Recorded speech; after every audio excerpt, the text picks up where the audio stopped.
Instantly afterwards 4 carbineers, on horseback, appeared on the edge of the wood.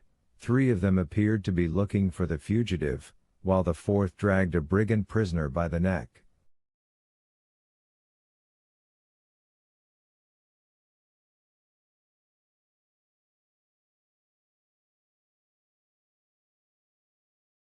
The 3 carbineers looked about carefully on every side, saw the young peasants, and galloping up, began to question them.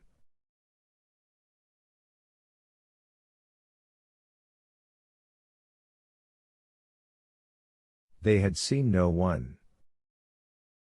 "That is very annoying," said the brigadier, "for the man we are looking for is the chief. Cucumetto?" cried Luigi and Teresa at the same moment.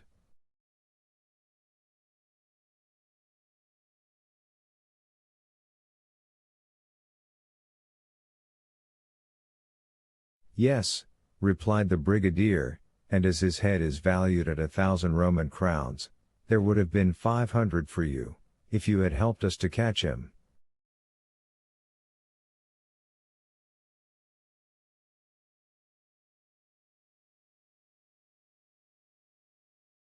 The 2 young persons exchanged looks. The brigadier had a moment's hope. 500 Roman crowns are 3,000 lira, and 3,000 lira are a fortune for 2 poor orphans who are going to be married.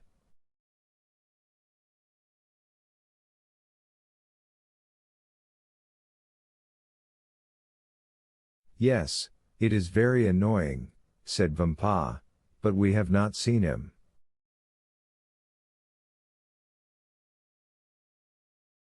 Then the carbineers scoured the country in different directions, but in vain. Then, after a time, they disappeared.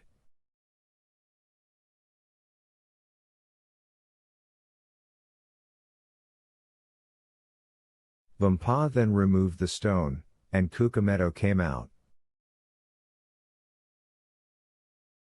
Through the crevices in the granite he had seen the 2 young peasants talking with the carbineers, and guessed the subject of their parley. He had read in the countenances of Luigi and Teresa their steadfast resolution not to surrender him, and he drew from his pocket a purse full of gold, which he offered to them.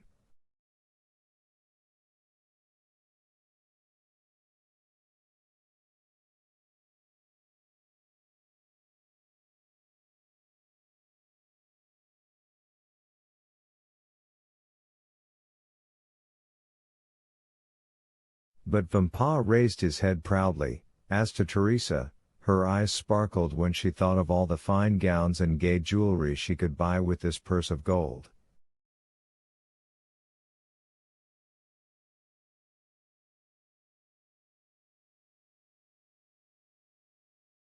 Cucumetto was a cunning fiend, and had assumed the form of a brigand instead of a serpent, and this look from Teresa showed to him that she was a worthy daughter of Eve, and he returned to the forest, pausing several times on his way, under the pretext of saluting his protectors.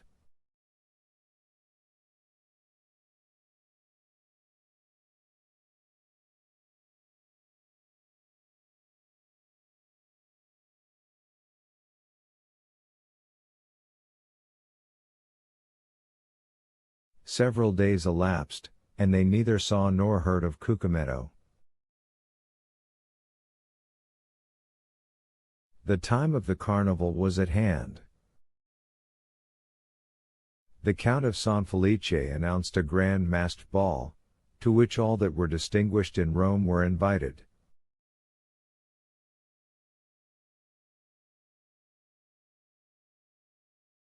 Teresa had a great desire to see this ball. Luigi asked permission of his protector, the steward, that she and he might be present amongst the servants of the house. This was granted.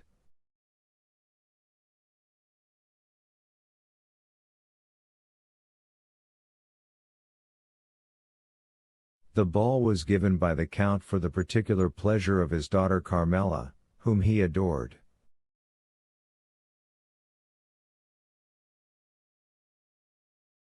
Carmela was precisely the age and figure of Teresa, and Teresa was as handsome as Carmela.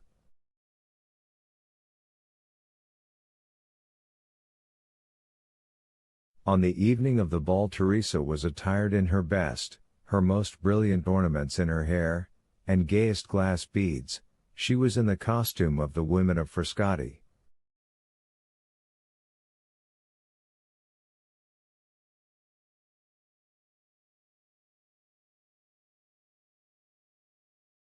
Luigi wore the very picturesque garb of the Roman peasant at holiday time. They both mingled, as they had leave to do, with the servants and peasants.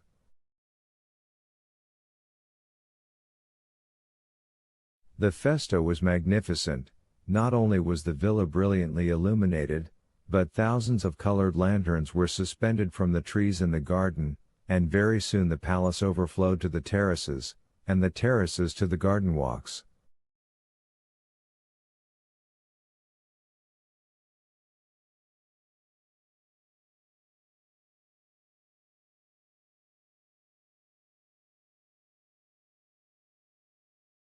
At each cross path was an orchestra, and tables spread with refreshments. The guests stopped, formed quadrilles, and danced in any part of the grounds they pleased.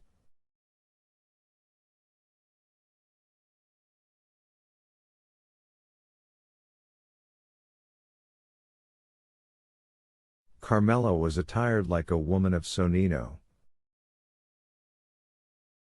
Her cap was embroidered with pearls.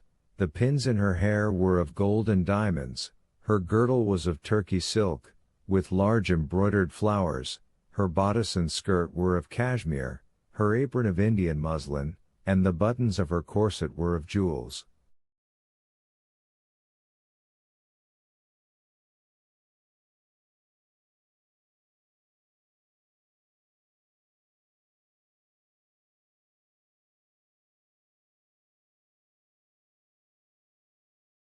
Two of her companions were dressed, the one as a woman of Nettuno, and the other as a woman of La Riccia.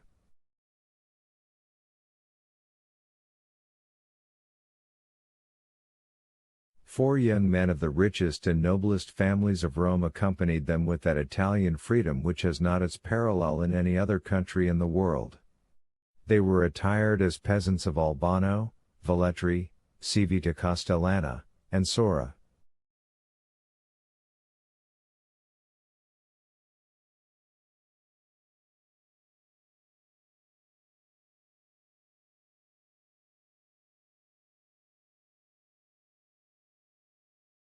We need hardly add that these peasant costumes, like those of the young women, were brilliant with gold and jewels.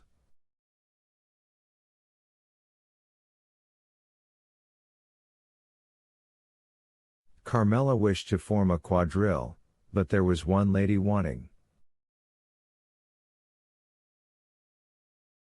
Carmela looked all around her, but not one of the guests had a costume similar to her own, or those of her companions.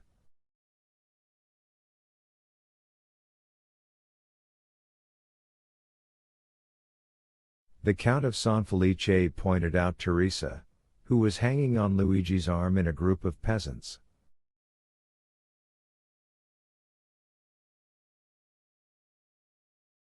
"Will you allow me, father?"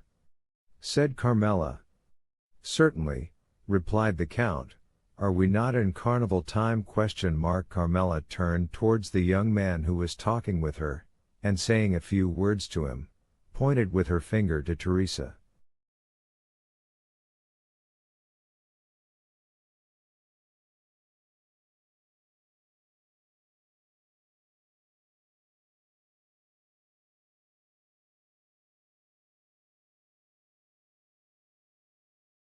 The young man looked, bowed in obedience, and then went to Teresa, and invited her to dance in a quadrille directed by the Count's daughter.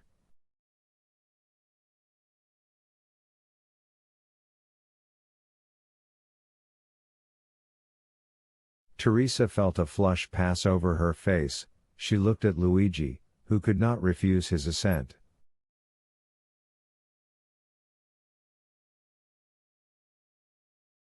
Luigi slowly relinquished Teresa's arm, which he had held beneath his own, and Teresa, accompanied by her elegant cavalier, took her appointed place with much agitation in the aristocratic quadrille.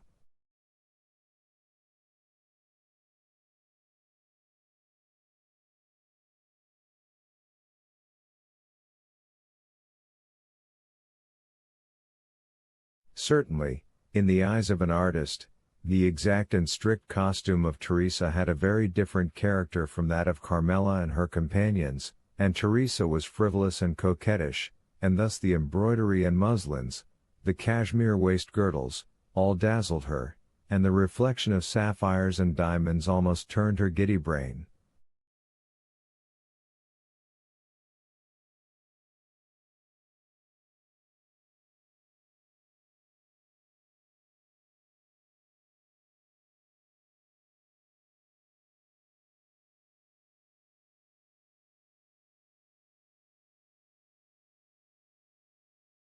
Luigi felt a sensation hitherto unknown arising in his mind. It was like an acute pain which gnawed at his heart, and then thrilled through his whole body.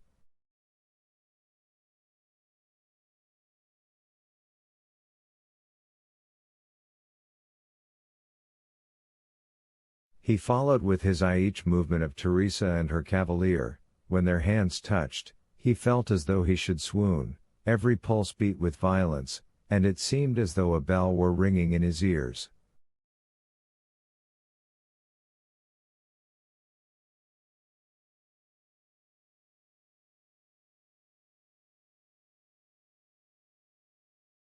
When they spoke, although Teresa listened timidly and with downcast eyes to the conversation of her cavalier, as Luigi could read in the ardent looks of the good-looking young man that his language was that of praise, it seemed as if the whole world was turning round with him, and all the voices of hell were whispering in his ears ideas of murder and assassination.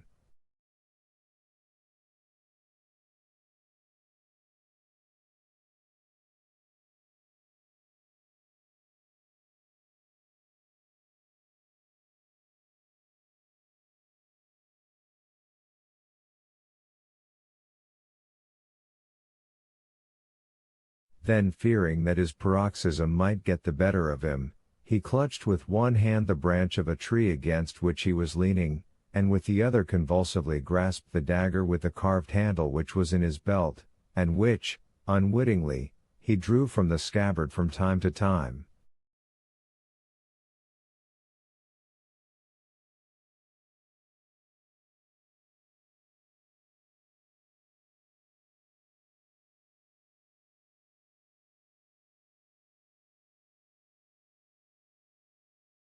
Luigi was jealous.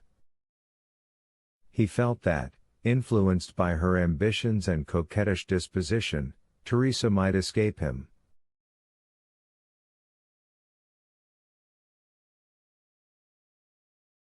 The young peasant girl, at first timid and scared, soon recovered herself.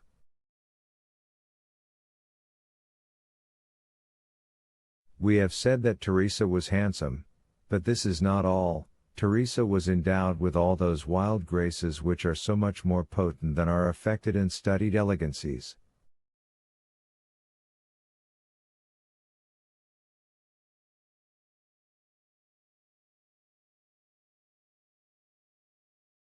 She had almost all the honors of the quadrille, and if she were envious of the Count of San Felice's daughter, we will not undertake to say that Carmela was not jealous of her.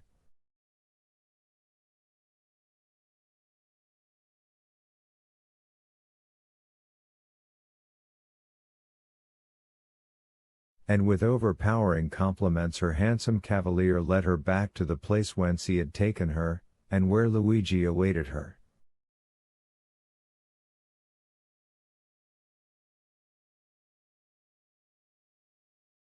Twice or thrice during the dance the young girl had glanced at Luigi, and each time she saw that he was pale and that his features were agitated. Once even the blade of his knife, half drawn from its sheath, had dazzled her eyes with its sinister glare.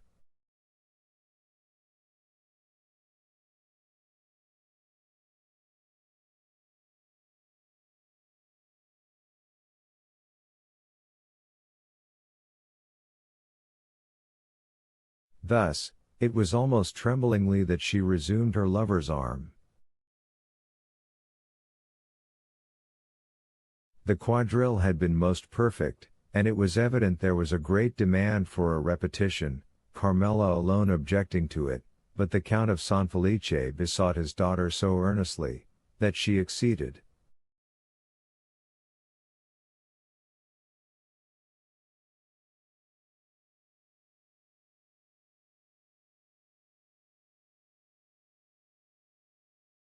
One of the cavaliers then hastened to invite Teresa, without whom it was impossible for the quadrille to be formed, but the young girl had disappeared.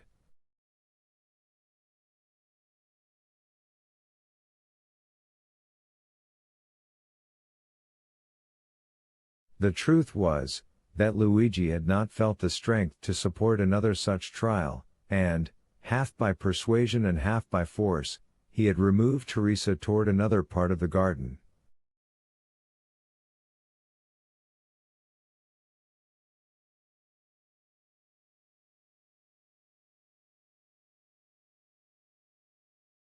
Teresa had yielded in spite of herself, but when she looked at the agitated countenance of the young man, she understood by his silence and trembling voice that something strange was passing within him.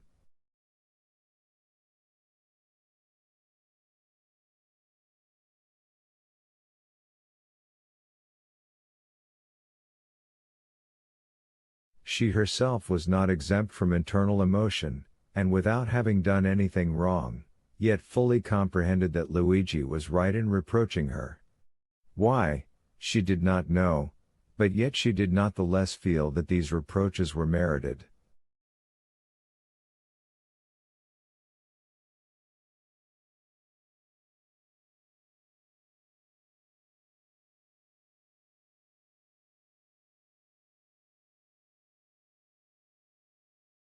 However, to Teresa's great astonishment, Luigi remained mute, and not a word escaped his lips the rest of the evening.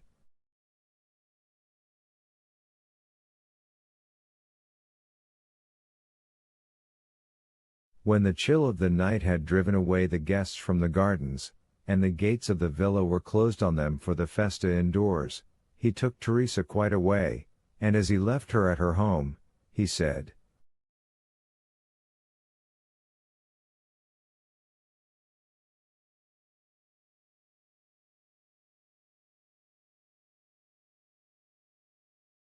"Teresa, what were you thinking of as you danced opposite the young Countess of San Felice? I thought," replied the young girl, with all the frankness of her nature, "that I would give half my life for a costume such as she wore."